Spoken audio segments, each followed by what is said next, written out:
Tudo bem, primeiro ano? Primeiro ano, então, da parte de itinerário, observatório geográfico. Vamos dar continuidade ao módulo 7. Nós estamos falando da pegada verde. Vamos entender um pouco a importância dessa pegada e do tema em relação a uma coisa que a gente já vem trabalhando muito forte, que é a questão da consciência ambiental e, por que não dizer, ecológica também, nos processos, desde a pegada ecológica e tudo que nós estudamos até neste módulo aqui específico. Vamos então, vou compartilhar a tela com vocês aqui e vamos trabalhar algumas informações importantes deste processo, ou seja, dessas questões. Enquanto ele muda aqui rapidamente, já aparece disponível, eu então coloco aqui a continuação desse módulo no item 3, que vai falar de ar, água e biodiversidade. Nós estamos então, né, dentro da pegada ecológica, tá? Só para informação de vocês aqui, nós temos aqui no item 7, a economia verde. Aqui, no caso, aulas relacionadas ao que é economia verde capital natural, vocês já tiveram na aula anterior e aqui a gente, portanto, dá continuidade a esse tema.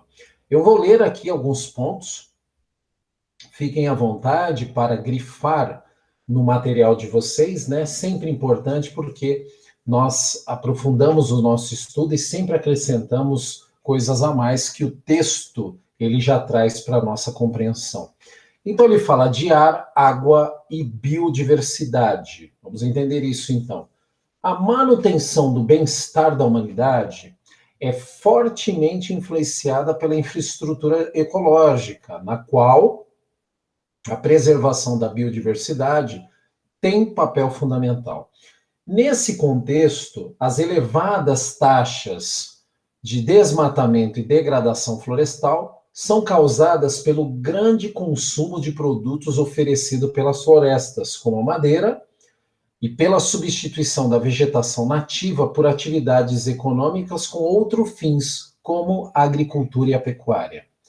No entanto, é importante notar que os valiosos serviços ecossistêmicos presentes nas florestas são oportunidades econômicas que estão sendo desperdiçadas à medida que se amplia o desmatamento.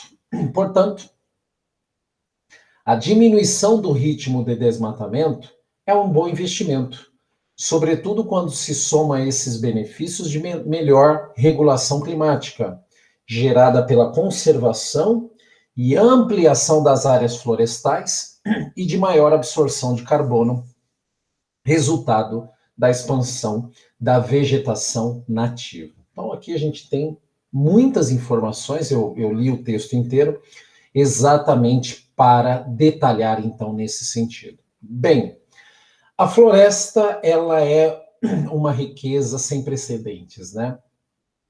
Ela oferece riquezas que, processadas e transformadas em produtos, têm aí grande aceitação e consumo por parte disso. Mas, por um outro lado, há também uma certa ignorância, que também podemos chamar de ganância, nessa busca incessante por lucratividade, que não entende que o critério de sustentabilidade ele precisa aparecer como um grande negócio. Não adianta nada, quer ver, eu vou dar um outro exemplo aqui, não adianta nada você abrir uma empresa qualquer e saber que um dia a matéria-prima que gera o seu sustento e das pessoas que você emprega vem a acabar. Então, não é inteligente isso. Então, na medida que a gente vai desmatando numa quantidade maior do que o seu processo de regeneração e de recuperação, na verdade, é um mau investimento, porque quando aquilo vier a terminar, então, a própria sobrevivência da empresa em questão, ela também acaba falindo. Então, a sustentabilidade ela se faz necessária, né, pela própria manutenção, quando o manejo e a preservação ela é garantida enquanto sustentabilidade, e o ponto também, até mais importante, que é a permanência, para que dela possa ser aproveitado pesquisa, estudo, e para que nós, né, que dispomos aí de uma natureza diversa e muito grande, a gente possa herdar isso do ponto de vista de continuar nossos estudos, né? Seria muito complicado daqui a um futuro começar a trabalhar, né, as florestas como algo histórico, né? Seria até um crime, né? Você dar aula e falar, olha, aqui já existiu uma floresta, ou historicamente existiu uma floresta aqui. Então, questões relacionadas a ar, água e biodiversidade, ela não é só importante enquanto palavras, enquanto aquilo que se narra, mas ele é importante para a própria manutenção de renda local, né? Ou seja, tirar da floresta não há mal nenhum, desde que ela não seja prejudicada e que ela seja recomposta na mesma proporção ou mais, para que essa floresta ela possa resplandecer cada vez mais, né? Então, é um equilíbrio que, na verdade, tem que se buscar, né? Ou seja, junto com isso, combate ao desmatamento ilegal, a crimes que é cometido no meio ambiente. Isso precisa ser fiscalizado e punido, senão fica muito complicado isso, né? Vamos ver o parágrafo número 2. Ele fala assim, ó: florestas e outros biomas são importantes também pela diversidade genética e pela quantidade de produtos que oferecem para o desenvolvimento de vários segmentos produtivos. Madeiras, nobres, frutos diferenciados, óleos de propriedade variadas, alimentos orgânicos, cocos e castanhas. Além disso, cada vez mais a ciência identifica nessas áreas um verdadeiro banco genético que oferece a possibilidade de desenvolver novos cosméticos e remédios. Essa riqueza é disputada por empresas que pretendem patentear produtos feitos a partir desses recursos, fato que amplia a chamada biopirataria, tá? Só um significado: biopirataria é a prática criminosa, né, de apropriação ilícita de recursos biológicos de uma região ou de conhecimentos tradicionais sobre o uso deles, desrespeitando o princípio ou os princípios de convenção de biodiversidade. Então, é aquela foi colocado aqui, né? Esse potencial de desenvolver cosméticos e remédios, ele precisa ser mediado com a sua própria preservação. Isso precisa ser garantido, isso está posto, e isso, somente dessa forma, com essa consciência, é que a gente vai conseguir manter, e vamos parar de ficar recebendo essas notícias, né, não muito boas em relação a como, né, que a natureza ela vem perdendo aí as questões relacionadas a isso, né? Bem, nós temos aqui, ó, além das florestas, a água é um recurso natural de grande valor. No entanto, isso até a gente estudou na pegada hídrica, em aulas anteriores, né? Ela não está disponível para a parte expressiva da população mundial.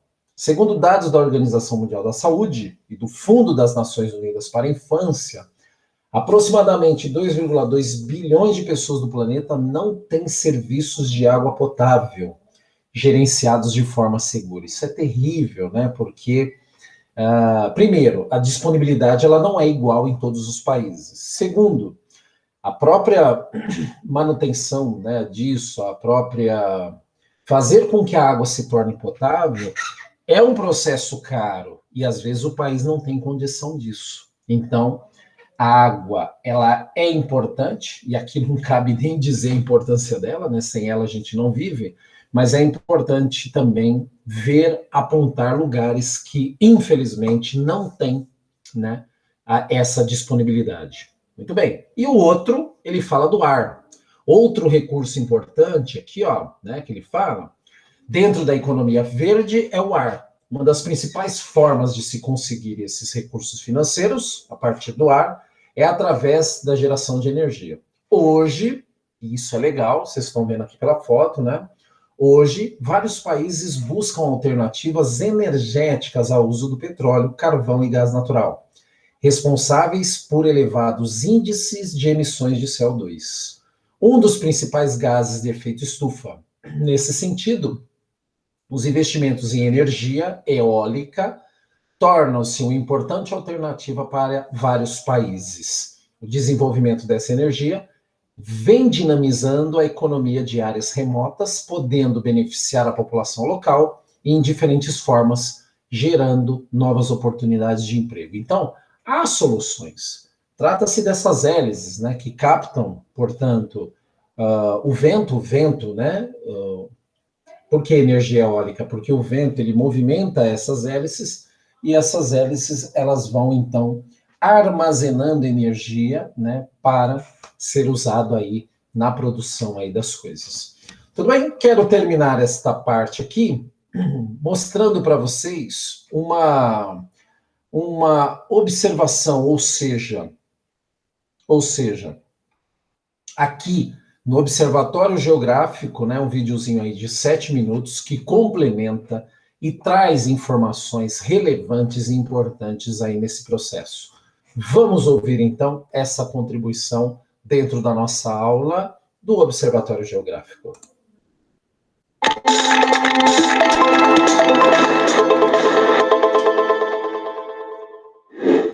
Olá, eu sou o professor Augusto. Nós estamos conversando sobre o módulo 7, Economia Verde, especificamente agora conversando sobre as aulas 25 e 26. Nessa aula 25, uma discussão fundamental, uma discussão importante é sobre a biodiversidade. E aí é importante que você entenda o que é a biodiversidade. Pô, já vai pela palavra, né? Bio fala toda a natureza, sobre esses recursos e elementos que a natureza ela apresenta. E a diversidade é tudo aquilo que já mostra a grande quantidade de seres vivos, de plantas e animais que estruturam toda a natureza como a encontramos.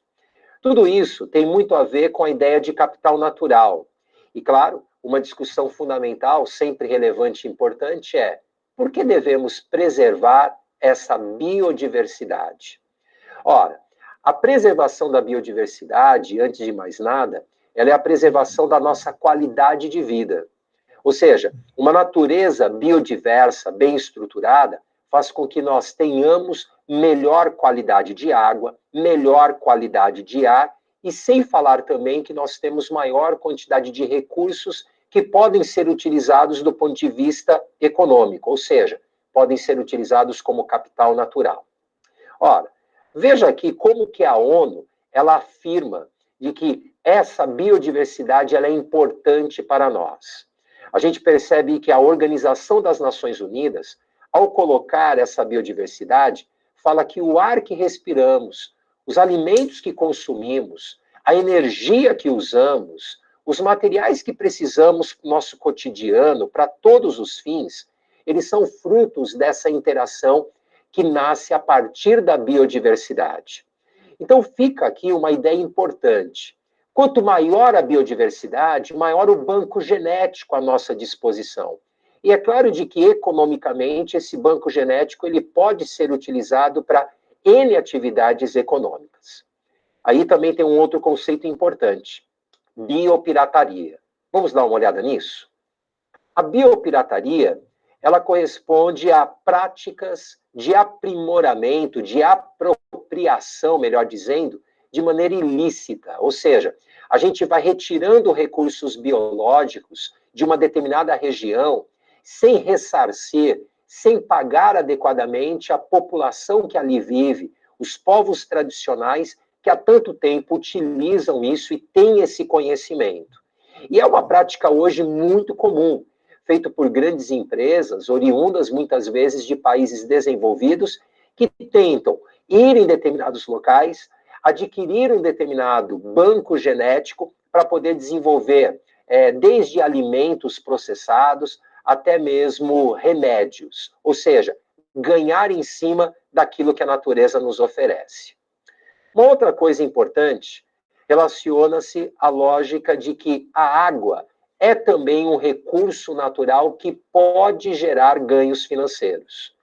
Tem uma coisa, não sei se você já ouviu falar, é o que nós chamamos de água virtual. Ou seja, praticamente tudo que a gente utiliza, ele foi produzido a partir da água. Por exemplo, essa minha camisa. Ela apresenta indiretamente água. O que eu quero dizer é de que, conforme tivemos a produção desse produto, a água foi utilizada. Então, a gente tem em todos os elementos uma N quantidade de água para gerar aquele produto, para dar qualidade de vida e até mesmo para que possamos ter um determinado consumo. Portanto, preservar a água é algo fundamental dentro da lógica produtiva. Não apenas na produção de alimentos, não apenas para o nosso abastecimento, mas para tudo que envolve a produção, inclusive fabril. Uma outra coisa importante, o ar também é um capital importante. A gente pode claramente verificar o ar como um capital importante quando a gente pensa na produção de energia. A gente tem hoje vários países investindo na chamada energia eólica, na energia dos ventos. A gente percebe de que essa é uma alternativa energética muito importante. Agora, se há água e até mesmo florestas podem ser vistos como recursos que geram dinheiro, que permitem a gente ter isso como um capital natural, existem também críticas a essa lógica. Para a gente entender quais são as críticas relacionadas à economia verde, a gente percebe de que uma delas envolve aquilo que chamamos de ambientalismo de mercado. Muita gente afirma de que nós não deveríamos olhar a natureza como um cifrão, de que a gente tem que olhar a natureza e preservá-la porque é a natureza o sustento para a nossa sobrevivência. Muita gente critica essa lógica, até mesmo dizendo de que, tudo bem, então, eu desmatar uma floresta que tem esse valor econômico e ressarcir aquele país ou o local em que o desmatamento foi feito. Ou seja, uma floresta, ela não consegue ser quantificável financeiramente nos benefícios que nos gera. Uma outra crítica lógica dessa economia verde relaciona-se à questão energética. Muitas vezes, a gente percebe de que na tentativa de diminuir as emissões de carbono e até mesmo buscando alternativas energéticas, a gente gera impactos tanto na natureza quanto impactos negativos na sociedade, gerando desequilíbrios, fazendo com que a sociedade ela tenha muitas vezes desigualdades muito significativas. Quer um exemplo disso? A gente percebe em relação à geração hoje de biocombustíveis. A gente busca alternativas ao petróleo e muitas vezes investe numa alternativa que vem a partir da produção da cana-de-açúcar ou do milho. Mas essas produções são monocultivas. Geralmente elas estimulam o desenvolvimento em grandes propriedades, ou seja, estimula até mesmo a concentração fundiária. E claro de que tudo isso gera um impacto social e ambiental também significativo. É isso. A gente conversou um pouquinho sobre essa economia verde, sobre a ideia de capital e a importância da água, da biodiversidade e do ar para a nossa sobrevivência. Até o próximo encontro. Tchau. Muito bem. Então aqui, né, finaliza, aproveitando aí a oportunidade e os recursos que o caderno ele nos traz, e aí eu já tiro do compartilhamento e encerro, né, dizendo que a crítica, né, principalmente no olhar do ambiente como algo de mercado, é isso que precisa ser visto, revisto, sempre na perspectiva de sustento, de sustentabilidade, mas também com cuidado de se manter isso para as gerações futuras. Beleza? Encerro, portanto, aqui a participação e até a nossa próxima aula. Valeu!